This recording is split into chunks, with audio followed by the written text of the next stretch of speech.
उनको याद करना है। इसीलिए गुरु महाराज कहते थे कि स्तुति, प्रार्थना, उपासना, ये तीनों में से एक को भी हटा देंगे ना, हम ईश्वर को प्राप्त नहीं कर सकेंगे।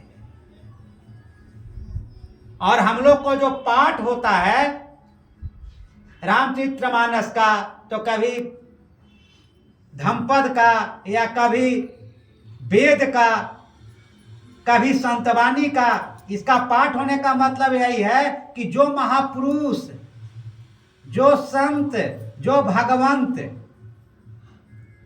जिस क्रिया को करके, जिस काम को करके प्रभु को प्राप्त किए थे, और उसी क्रिया पर हम भी चले।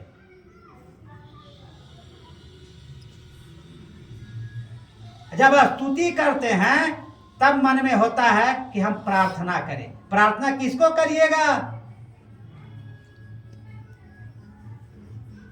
जब भगवान खुद भस्मासुर को वरदान दिए, उषा कह रही थी कि भगवान शंकर आए, और भगवान शंकर आके कहते हैं ना, बहुत गुरु के सेवा कर रहे हो, सब लोग इस बदबू से परेशान हैं, और तुम तो गुरु के।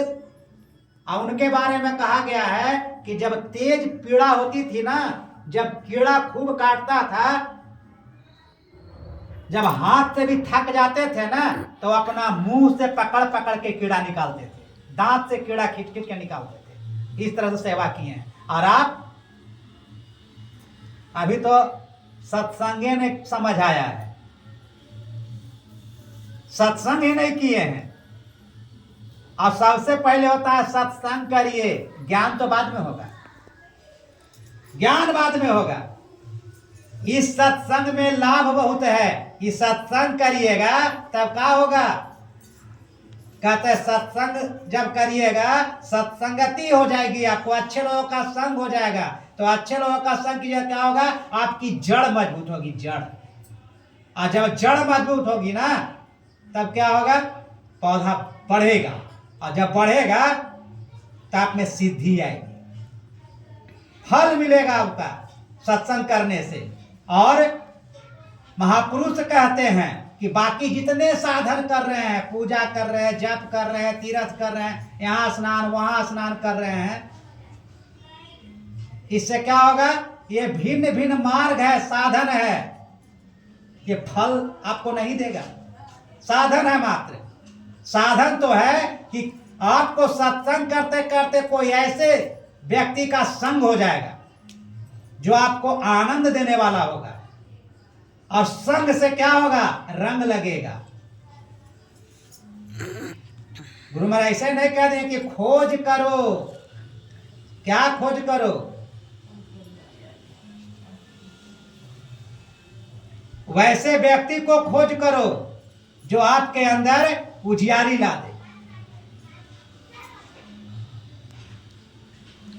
हम सत्संग नहीं करेंगे तो हमें ज्ञान कहां से होगा?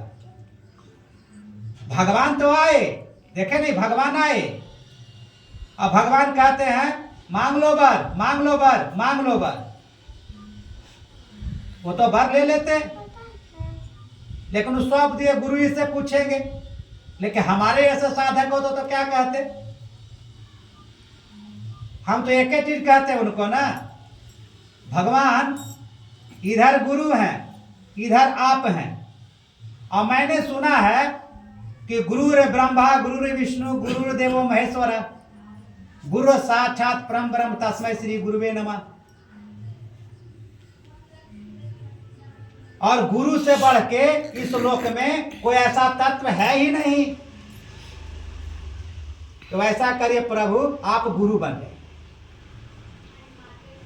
आप गुरु बन गए।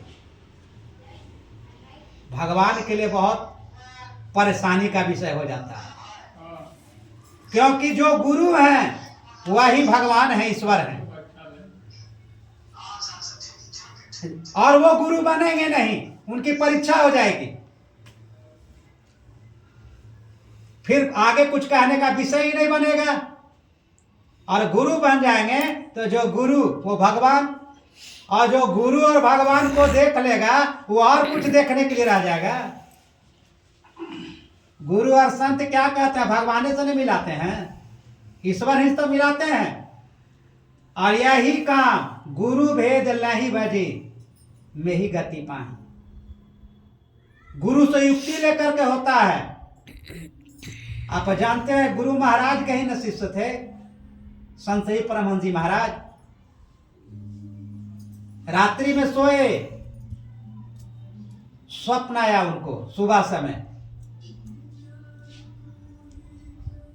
और उस समय स्वप्न आया जिस समय गुरु महाराज कहे ध्यानाभ्यास करना है 3 बजे उठ करके, और उसी समय नींद उनको दबा दिया, सो गए फिर से।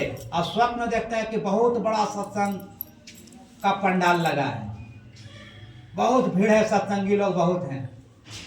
अब सुबह का सत्संग, प्रातः कालीन का सत्संग हो गया है, और इसके बाद सब स्नान करने जा रहे हैं। गुरु महाराज के साथ ही बहुत से सेवक स्नान करने जा रहे हैं। यह भी सेवक थे ही, यह भी दूसरे घाट पर स्नान कर रहे हैं।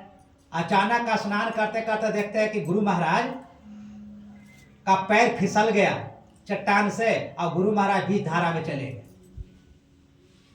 देखे गुरु महाराज डूब गए। अभी जो आंख से देखे कि हमारे गुरु महाराज डूब गए, उनका पता नहीं है। अब इनका लगा कि अब शरीर में प्राण निष्प्राण हो गए, अब मेरा कलेजा से खून निकल जाएगा। इस तरह से मतलब भयभीत हो गए। अब कुछ नहीं, सब कुछ लूट गया। जब देखे कि अब न तब प्राण निकलने वाला है, तो गुरु महाराज बाहर उनसे कहते हैं, संत सेवी जी सपना देख रहे थे। कहने का मतलब क्या हुआ? संत सब जानते हैं